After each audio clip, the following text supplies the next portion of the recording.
What is up, guys? Frank here, and I am back on MLB The Show 16. And yes, as you can see from the title, we are jumping into a Chicago Cubs franchise. Now, when I introduced the game, was it about a week?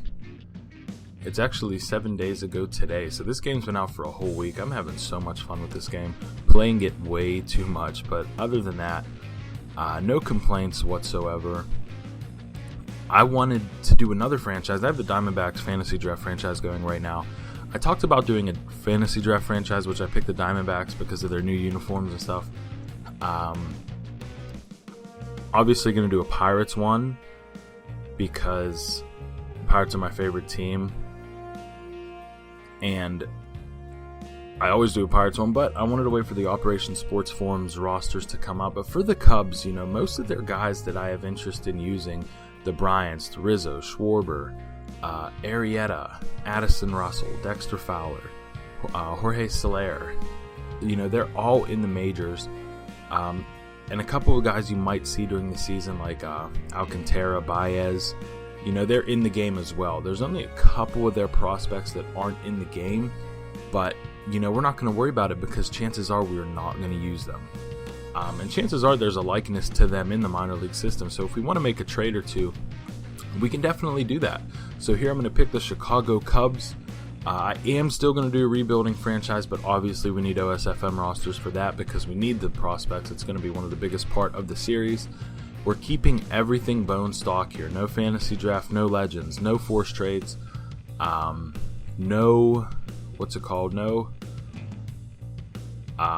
we're going to keep DH on auto, so AL Parks we will use DH, NL Parks we won't use DH. And I was playing this game, or I was starting this franchise and doing this video right when I was watching the Cubs opening day game against the Angels last night, which they won. Jake Arrieta was absolutely dominant once again. I mean, the guy's crazy. There was one sequence, we had Trout and Pujols back to back. He just made them look silly. They were so off balance. He'd go high with the 95. They'd swing under it, and then he would drop that 12-6 right in the bottom of the strike zone. His changeup was crazy last night. He got Trout. He made Trout look silly on the 12-6, and then the next batter, Pujols, comes up, gets 2 strikes, and he throws the changeup, and he swings right over it. So if you take a look here, by the way, when I introduced this, I did a live commentary. I must not have turned on the live commentary, or the microphone was off on my headset, so it didn't go through. But you can see our rotation there. Not too bad. We're taking a look at the roster right now. We have Jake Arrieta, starting pitcher. Decent contract. It's his final year, though. 95 overall, A potential, 30 years old. So we're going to stick it out with him. He's going to have a monster season with us, so we're definitely going to extend him. John Lester, kind of a question mark. He is 32, but look at this contract we have him signed to. He starts year one at 12.4, and then he ends at 15.1, 32. So by the end of this contract, he's going to be around 37. But he's 88 and he still has a B potential. If his potential was like a C, we'd probably try to part ways with him, but we're going to keep him definitely right now. John Lackey, decent contract, 84, still has an A potential. Only making about $7 million a year. Kyle Hendricks, a younger guy, 26 years old, B potential, 82. Signed for dirt cheap. A little disappointed that he doesn't have a fastball, but he has that cutter, which is still going to get us in the 90 to 92 mile per hour range. And with those off-speed pitches, we can definitely make something work. Jason Hamill is a big question mark here. $4.22 million final year, his deal, 33 with a C potential. Justin Tate, A potential, 19 years old. I'm assuming he is a prospect, just like a doppelganger, like a fill-in for somebody, because they can't put the names of some guys in the minor leagues. Prince Galloway, 2 B potential. Stevie Ohlenberger, B potential. So we have some guys who we can trade. We're going to make a couple trades. Now, the way I run my franchises, fantasy draft is about as unrealistic as it gets. We make big trades. We don't necessarily stack teams, but we get a really good lineup. Pirates is about as, official as we can get. We stick to the books on that one. Decent bullpen here. We have 3 relievers at 80 overall. This Adam Warren, 5 different pitches. We got him in the Starlin Castro trade in the offseason with the Yankees. Gene Mauke, Justin Grimm, Travis Wood, really good long reliever who could spot start if we need him to. Hector Rondon, Great closer, 2.83 million for 1 year. We're gonna have to look to lock him up, but we have 3 closers that are B potential. So those 2 younger guys, maybe we'll see some of them throughout the year. Sorry if you guys hear any noise in the background. That is my washing machine. I do filter the noise and reduce it through Audacity, so I hope you won't hear anything, but if you hear a little bit of rumbling, that's why. But back to the video. So Hector Rondon is definitely our closer, unless we can swing a deal to grab somebody else. But I'm not anticipating that, just because Hector Rondon is supposed to play a big role for the Cubs this year. And I really, we're going to make a couple trades, but we're going to try to stay pretty realistic. So we're excited about that. Like I said, looking at our catcher position here, Miguel Montero, I want to trade him. He's been in the league for 9 years, 32, C potential, he's 80 overall. Okay contact, he's very good against righties, lefties not so much, but he's C potential, 32 years old, but he's making over $4 million, so we want to get that contract off the books. David Ross, the veteran's there, and then we have this Daniel Feller guy, who is a catcher, but he's A potential, 24, so we could see if we can do something there. Anthony Rizzo, the staple of the team, 94 overall, A potential, 26 years old, have him locked up for the next 4 years, and it's not a bad number, 12 to 14 million. We can handle that. Ben Zobrist, big offseason acquisition. For 34 years old, we're paying him a little more than I would like, but he's definitely going to start for us. Javier Baez here, contact numbers are garbage, plate vision 18, but the power's there. With Zobrist being locked up for 4 years, I really don't see Baez having a future with us, so we're going to explore some options there. And here we have Chris Bryant, probably going to be the face of the franchise over the next couple years. Amazing numbers as a rookie. I think he hit, it was either 24 or 27 bombs. Last year, his contract, same with Addison Russell, another prospect. We got him from the Cubs got him from the Athletics, the All-Star break a couple years back when they traded Jeff Samardzija and Jason Hamill. Jason Hamill seems to always find his way back to the Cubs. Kyle Schwarber, big, powerful left fielder here. Look at that power. His power numbers, 86 and 70 against righties and lefties respectively. 96 plate discipline is good. Not the best fielder, not as fast, but he's going to hit some bombs for us. Dexter Fowler, a great offseason re-signing. Turned down a big contract with the Orioles to come back here to Chicago. Arsmendi Alcantara, the backup center fielder, is probably going to start in the minors if we don't find a deal for him. Jason Hayward, one of the biggest offseason acquisitions in all of baseball. An 8-year contract totaling over $160 million. It says right here that he's platooning. He's unhappy about that, but I do not plan on platooning him.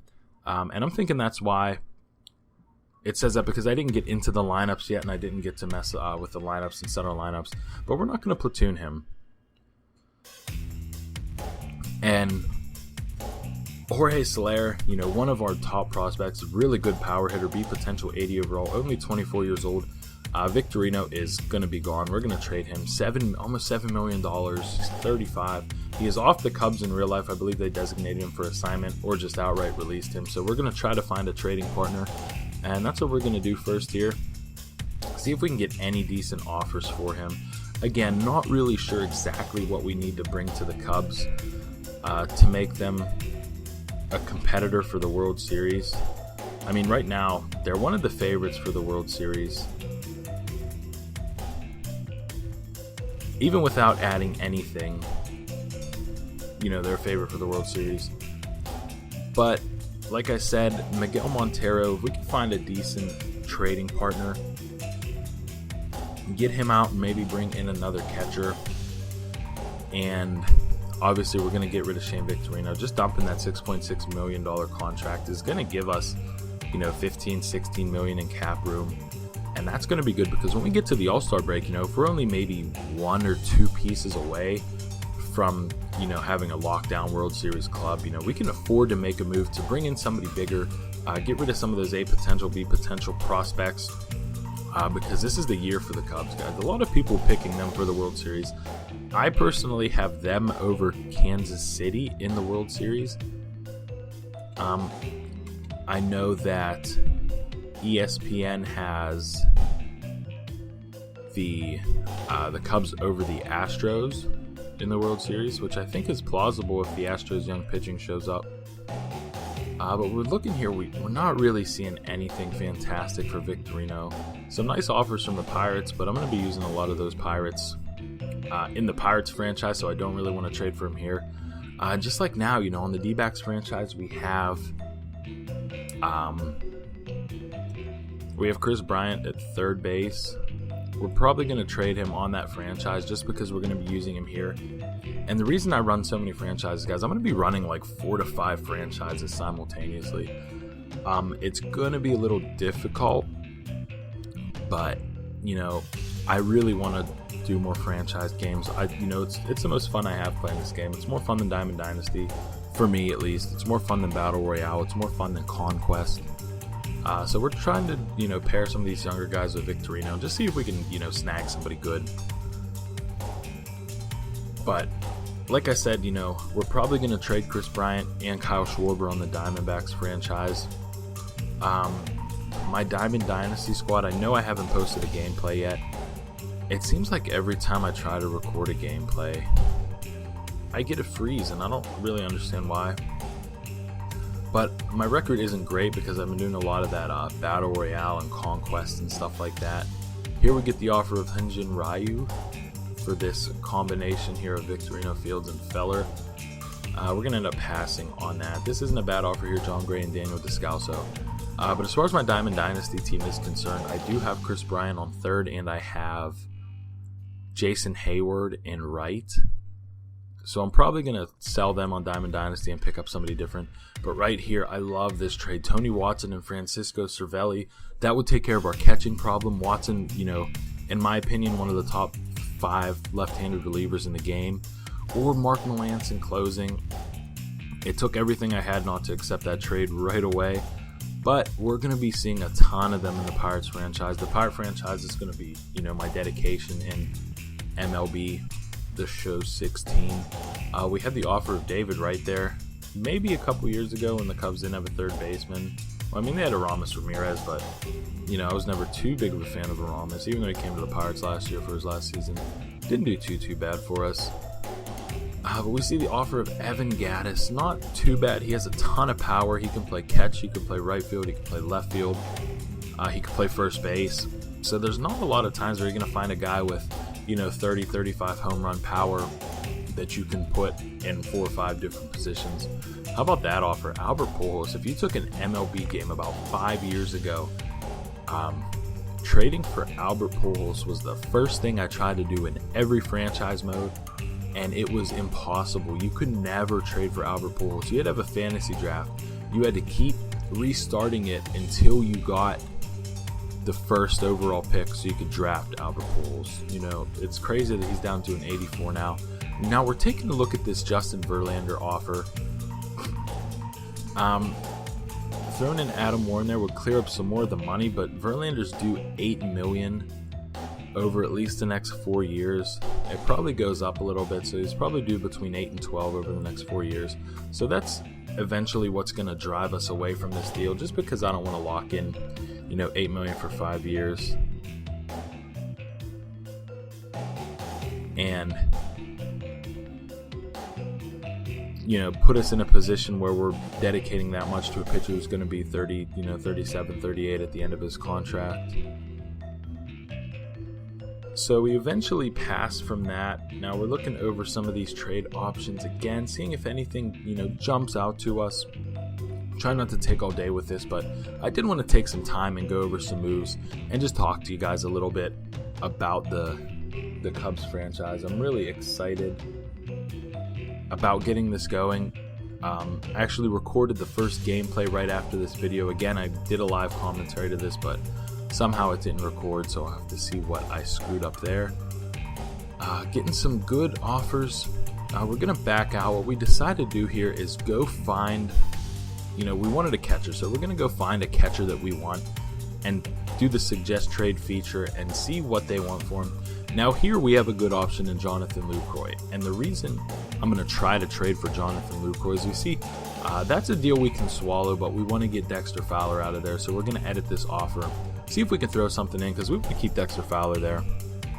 They don't want Alcantara, but they want Shane Victorino. This is a dream trade for us. we clear over $12.8 million in salary, and we get a fantastic catcher, B potential in Jonathan Lucroy. And it's really not that unrealistic, because the Brewers tried to trade Jonathan Lucroy or I don't know if they tried to, but he wanted a trade. He was adamant about it. He said in the media that he wanted out. We see here that they'll pretty much throw in any reliever that they have to get this deal done, including their closer, Will Smith. They'll throw in Taylor Jungmann. I almost went for that because he's a good starting pitcher. He started out in the Rays organization. Not quite sure how he made his way to Milwaukee, but we're going to look at Jeremy Jeffries and Corey Knebel here. Take a look at some of their pitches, see who would be a better fit for us to replace Pedro Strop. And we see here, this pretty much seals it. 99 velocity for Jeffries, 4 different pitches, 91 break. It's a no-brainer there, so we're going to grab Jeffries. We're going to clear up a ton of cap room here. Now we're going to be close to, we accomplish a lot of goals here. We get rid of Victorino's contract. We get rid of Montero's contract, and Montero, who's a great catcher, don't get me wrong, I just, I want to go a little younger. So we're going to clear about $12 million in cap, and they'll even throw in Will Middlebrooks, who could definitely see some bench time for us and will be our AAA starting third baseman. They're interested in the deal.